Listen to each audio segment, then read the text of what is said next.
नमस्कार। चलिए आज नजर डालते हैं मुंबई के एक बहुत बड़े इंफ्रास्ट्रक्चर प्रोजेक्ट पर। एक ऐसा प्रोजेक्ट जो शहर के नॉर्दर्न सबर्ब्स की तस्वीर हमेशा के लिए बदलने वाला है। ये है वर्सोवा दहिसर भायंदर कोस्टल रोड और हाँ, इस पर काम अब शुरू हो गया है। मुंबई के वेस्टर्न सबर्ब्स में रहने वालों के लिए ट्रैफिक जैम तो जैसे जिंदगी का हिस्सा बन गया है। रोज घंटों तक ट्रैफिक में फंसे रहना।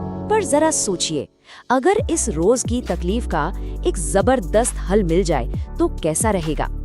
और वो हल है सिर्फ 15 मिनट। सुनने में अजीब लगता है ना? लेकिन ये कोई मजाक या सपना नहीं है। ये इस प्रोजेक्ट का सबसे बड़ा और सबसे हिम्मत वाला वादा है। सोच कर देखिए, वर्सोवा से भायंदर जहां अभी घंटों निकल जाते हैं, वहां पहुंचने में सिर्फ 15 मिनट लगेंगे। इस कोस्टल रोड का मेन गोल ही यही है कि लोगों का ट्रैवल टाइम जमीन आसमान के फर्क से कम कर दिया जाए। तो चलिए इस सॉल्यूशन को थोड़ा और डिटेल में समझते हैं। आखिर ये नया कोस्टल रोड है क्या और मुंबई के लिए इसकी इतनी जरूरत क्यों पड़ गई? देखिए, ये कोई आम सड़क नहीं है। ये एक 27 किलोमीटर लंबा हाई स्पीड कॉरिडोर है। मतलब एक ऐसी सड़क जो वर्सोवा को सीधे दहिसर और फिर भायंदर से जोड़ेगी। और स्पीड, इसे 100 किलोमीटर प्रति घंटे की स्पीड के लिए डिजाइन किया गया है। सोच सकते हैं ये मुंबई के ट्रैफिक की स्पीड को कहां से कहां ले जाएगा। इस प्रोजेक्ट की इंजीनियरिंग भी कमाल की है। ये गोरेगांव मुलुंड लिंक रोड यानी GMLR से कनेक्ट होगा, जिससे शहर की ईस्ट वेस्ट कनेक्टिविटी जबरदस्त हो जाएगी। इसमें डबल डेकर एलिवेटेड रोड्स हैं, एक शानदार केबल स्टे ब्रिज है और मनोरी क्रीक के नीचे से एक टनल भी बनाई जा रही है। मतलब पूरा इंजीनियरिंग का अनोखा नमूना। लेकिन इतना बड़ा प्रोजेक्ट है तो जाहिर है कि इसकी कीमत और इसके चैलेंजेस भी बड़े होंगे। तो चलिए अब इसके कंस्ट्रक्शन और इससे जुड़ी मुश्किलों पर भी एक नजर डालते हैं। ये नंबर देखिए, 1244। ये क्या है? ये उन पेड़ों की संख्या है जो इस कंस्ट्रक्शन की वजह से सीधे सीधे इफेक्ट होंगे और यहीं से इस प्रोजेक्ट का एक बड़ा एनवायरमेंटल इम्पैक्ट शुरू होता है। तो सवाल उठता है कि इन 1244 पेड़ों का आखिर होगा क्या?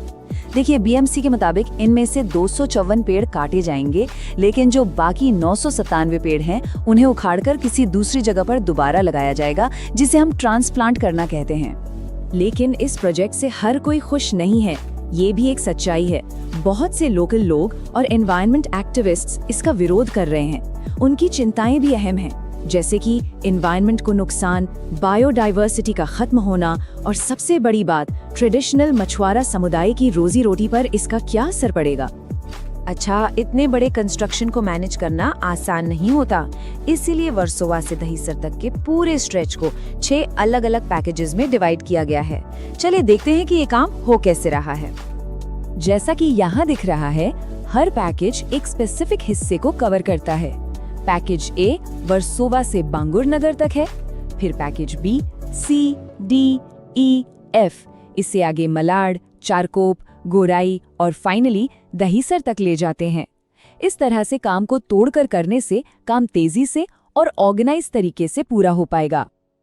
पर कहानी यहाँ खत्म नहीं होती, अभी तो ये शुरुआत है। चलिए अब देखते हैं कि इस कोस्टल रोड का फ्यूचर प्लान क्या है और ये प्रोजेक्ट आगे जाकर कितना बड़ा होने वाला है। इस प्रोजेक्ट की प्लानिंग सच में बहुत आगे की है। पहला स्टेप है वर्सोवा दहिसर लिंक को कंप्लीट करना।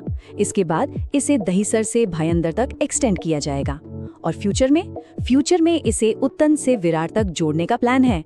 मतलब पूरे मेट्रोपॉलिटन रीजन को एक साथ लाना। लेकिन विरार तक पहुंचना भी इसकी आखिरी मंजिल नहीं है। इस प्रोजेक्ट का जो असली विजन है वो इससे कहीं ज्यादा बड़ा है। इसका अल्टीमेट विजन है मुंबई के ट्रांसपोर्ट नेटवर्क में एक ऐसा रेवोल्यूशन लाना जिसके बारे में पहले सिर्फ सोचा ही जा सकता था। और वो फाइनल पिक्चर है ये, एक विशाल, एक giant Mumbai coastal ring road. एक ऐसी रिंग रोड जो पूरे मुंबई मेट्रोपॉलिटन रीजन यानी MMR को एक माला की तरह आपस में जोड़ देगी। इस जायंट रिंग रोड का मकसद क्या है? इसका मकसद है पूरे MMR में एक सीमलेस यानी बिना रुकावट वाली कनेक्टिविटी बनाना। ये मुंबई, नवी मुंबई, वसी विरार जैसे सभी सबर्ब्स को जोड़ेगी। इतना ही नहीं, ये शहर के दोनों बड़े एयरपोर्ट्स को भी एक ही नेटवर्क में ले आएगी।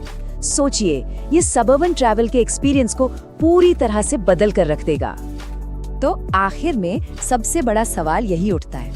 एक तरफ है इस प्रोजेक्ट के जबरदस्त फायदे, जैसे कम ट्रैवल टाइम और बेहतर कनेक्टिविटी, और दूसरी तरफ है इसकी एक बड़ी एनवायरमेंटल और सोशल कीमत। तो क्या डेवलपमेंट की ये कीमत चुकाना जायज है? ये एक ऐसा सवाल है जिस पर हम सबको सोचने की जरूरत है।